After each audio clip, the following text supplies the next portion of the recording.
Hello everyone, আজকের ক্লাসে আমরা কিভাবে একটি কার্ট পেজ ডিজাইন করতে হয় সে বিষয়টি নিয়ে আলোচনা করব। তো আমরা যদি কার্ট পেজ একটু দেখতে চাই তাহলে দেখেন এই যে ই-কমার্স ওয়েবসাইট, দেন আমরা এখান থেকে ওয়েবসাইটটিতে আসি। এখানে আসার পরে যখন আমরা কোনো প্রোডাক্ট অ্যাড টু কার্টে করছি, এটাতে অ্যাড করছি, দেন অ্যাড টু কার্ট করার পরে ভিউ কার্ট এখানে যখন আমরা ক্লিক করছি তখন যে পেজটি আসছে এই পেজটিকে বলা হয় কার্ট পেজ। তো এই পেজটির কাস্টম ডিজাইন আজকের এই লেসনে আমি আপনাদেরকে দেখাবো। সো কার্ট পেজ ডিজাইন করার জন্য আমরা চলে যাচ্ছি টেমপ্লেটস, দেন টেমপ্লেটসের ভেতর থেকে থিম বিল্ডার এই অপশনসটিতে। দেন এখান থেকে এসে দেখবেন যে কার্ট নামে কোনো অপশনস দেওয়া আছে কিনা। সো এখানে যদি আমি আসি তাহলে হেডার, ফুটার, সিঙ্গেল পেজ, দেখেন এখানে কিন্তু কার্ট নামে কোনো অপশনস দেওয়া নেই।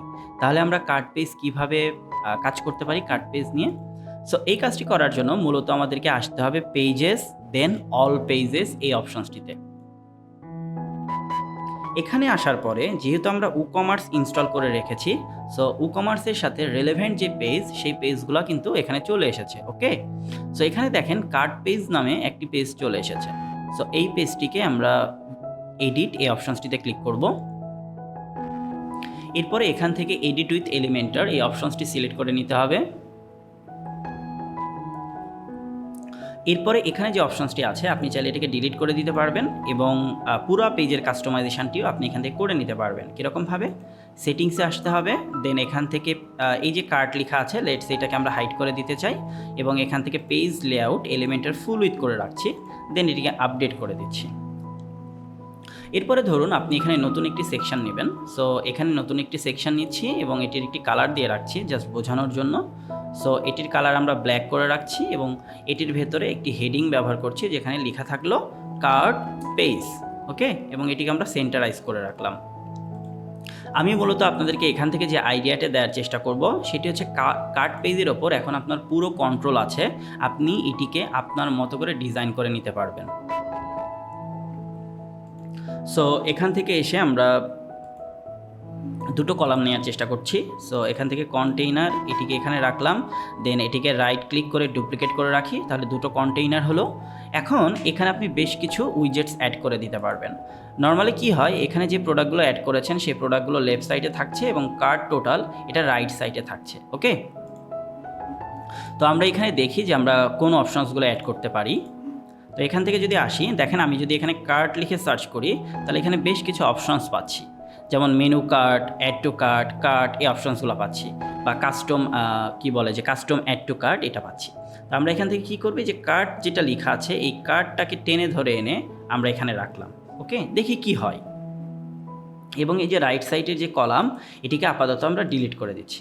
সো এই কার্টটিকে যদি টেনে এনে ড্র্যাগ করে এখানে রাখি তাহলে দেখুন একদম হুবহু এটা পেয়েছি এবং ডান সাইডে যেটা আগে নিচে ছিল সেটা কিন্তু এখন রাইট সাইডে চলে আসছে।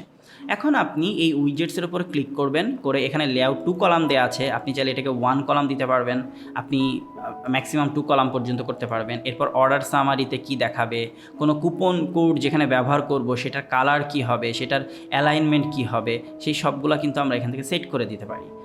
এবং এই যে টোটালে আসলে কার্ট টোটালস যে কথাগুলো লেখা আছে, যে কার্ট টোটালস, সেখানে আপনি কি কথা লিখে দেখাবেন, অন্য কোনো কথা যদি লিখে দিতে চান সেটা করতে পারবেন। এরপরে এখান থেকে যদি আপনি স্টাইলে আসেন তাহলে এই যে সেকশন পাবেন, টাইপোগ্রাফি, ফর্ম, এরপর অর্ডার সামারি, সব কিছুর কাস্টমাইজেশন আপনি এখান থেকে পাবেন। এবং যেহেতু আমি আরেকবার বলছি যে এলিমেন্টারকে ব্যবহার করে কিভাবে একটা ওয়েব পেজ কাস্টমাইজ করতে হয় এটা আগের লেসনগুলোতে দেখিয়েছি। সো আশা করি এখানকার যে চেঞ্জেসগুলো সেগুলো আপনারা যখন করবেন, যেহেতু এগুলো লাইভ এডিট হয়ে যাবে বা লাইভ ভিউ চলে আসবে, সো আপনি বুঝতেই পারবেন যে আপনি কোনটাতে চেঞ্জ করলে এটার ইফেক্টটা কোথায় পড়ছে। ওকে, সো সবগুলো কাজ যখন কমপ্লিট হয়ে যাবে এখান থেকে আপডেট বাটনে ক্লিক করবেন। দেন এখন দেখেন, এখন যদি আমরা আমাদের ওয়েবসাইটে এসে রিলোড করি তাহলে দেখবেন এই কার্ট পেজ পুরো চেঞ্জ হয়ে আপনি যেভাবে একটু আগে কার্ট পেজ ডিজাইন করেছেন সেরকমভাবে চলে এসেছে। তাহলে আজকের লেসনে আমরা দেখেছি যে ই-কমার্সের কার্ট পেজ বিষয়টা কী এবং ই-কমার্সে যে কার্ট পেজ থাকে সেটাকে আমরা কিভাবে কাস্টম ডিজাইন করতে পারি। আগামী টিউটোরিয়ালে আমরা নতুন কোনো টপিক নিয়ে আলোচনা করব। আশা করি সে পর্যন্ত আপনারা এই টপিকটা যেটা আজকে দেখিয়েছি সেটা নিয়ে খুব ভালো মতো করে নিজেরা রিসার্চ করবেন, প্র্যাকটিস করবেন, যাতে করে আইডিয়াগুলো ক্লিয়ার হয়ে যায় আপনাদের কাছে।